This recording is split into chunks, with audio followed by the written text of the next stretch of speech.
My name is Hannah Lindeman. I'm from South Bend. I've lived here my whole life. I went to St. Joe High School, and in a few weeks I will be a freshman at the University of Dayton studying pre-medicine, biology, chemistry. I started off playing volleyball, and I came into high school and I thought volleyball was going to be like my sport. And then I had a teacher who was the head track coach who really wanted me to throw. He wouldn't stop annoying me about it, so I said yes, and then I ended up doing track for all 4 years, and I stopped volleyball after my sophomore year. My mom was kind of just looking for some sort of strength and conditioning, something for the off season. We looked into a couple, and this one came up, and she liked it, and she's like, hey, what do you think about this? And I was like, yeah, I'll try it. I hadn't really ever lifted before, and I had had coaches who just weren't necessarily completely against lifting, but weren't exactly proponents of it either. But then my track coach, after it started, encouraged it even more, which encouraged me to keep continuing. Sophomore year, I tore my labrum in my shoulder. I met with my coach and kind of explained the situation with the athletic trainer, and they're kind of like, well, I mean, it sounds like you're done. Like, you're right-handed, can't use it, so I'm pretty much done for the season. But then I was like, you know, the doctor said I couldn't use my right hand, but what if I threw left-handed? And they looked at me like I was nuts. We did a lot of focusing on my shoulders and making them stronger, even after I was done with physical therapy, and just slowly getting back in doing, if I couldn't do something because of how I had to hold the bar with my shoulder, then we found a different way to do something somewhat similar. So I was still staying in shape and getting stronger, just working around my shoulder. And then they found out this summer after my junior year that I had Chiari malformation, and since I was symptomatic, then they decided to do the surgery to fix it. We found the Chiari malformation after like a series of strange events where I ended up in the hospital, and just like we didn't really know what was going on. Some doctors were like, well, maybe you're having seizures. Others were like, oh, you just need to drink more water, salt, like all different sorts of things. Nobody really knew what was going on. And then I ended up being admitted to the hospital, and they did a scan of they did an MRI of my brain, and then the neurosurgeon looked at it and was like, oh, you have a pretty advanced Chiari malformation. And it kind of left, and I was like, I'm not having surgery. And my parents were like, oh, I think you're going to. And I was kind of dead set against it. But then the symptoms kind of right after that got really bad, to the point where I couldn't make it through a full day of school. I had a headache, and I spent 6 days in the hospital. And during those days, they completely redid how the spinal fluid flows through my body. So it was really hard, because balancing, standing, sitting, all those little things that you never think of having to relearn, I kind of, in so many words, had to relearn. Balancing was really hard to get back centered, because I constantly felt like I was not balanced. From that standpoint, feeling so much better than I had before, but not being able to do anything still, that was really hard.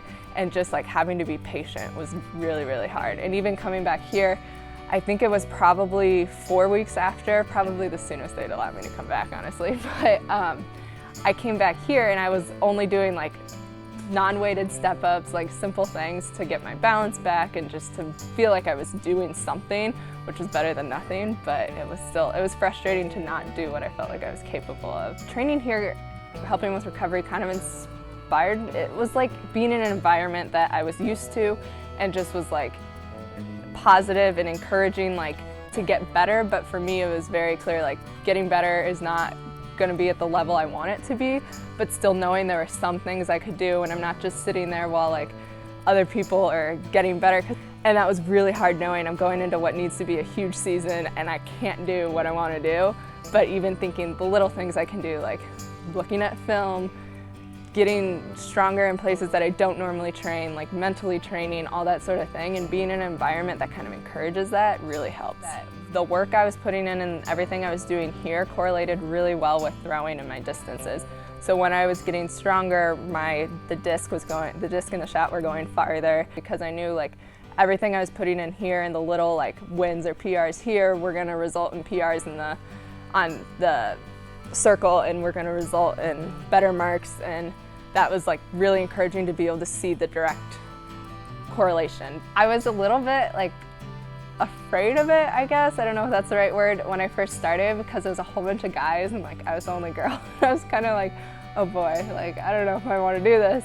But then I really ended up loving it, and the guys are just they play a completely different sport, but everyone's there to get better in their sport and to encourage each other, and we had a lot of fun and joked around, but at the same time we all put in the work we needed to put in, so it was encouraging to be in an environment where everybody wants to get better. But I was a two-time reigning city championship in the champion in the discus, and then I won sectionals, and then the one I'm most proud of that I chased for 2 years, and I was so close to the end of my junior year, was the school record, which I beat that by like 20 feet, which was so exciting.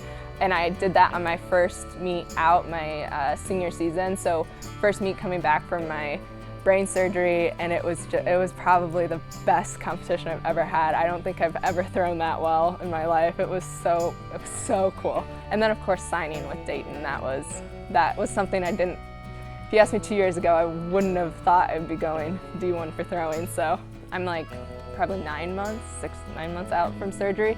And I'm hitting like lifetime bests in pretty much all my lifts, which is really, really exciting. I have 2 45-pound plates on now. Like I never thought I'd do that. That's really exciting. Or just, this is like double my body weight, like just different things like that I was like, whoa, if you told me that 4 years ago, I would have thought you were crazy. So just seeing those, like especially since they're better than even before surgery, seeing that I'm getting so much better is really encouraging, especially going into college.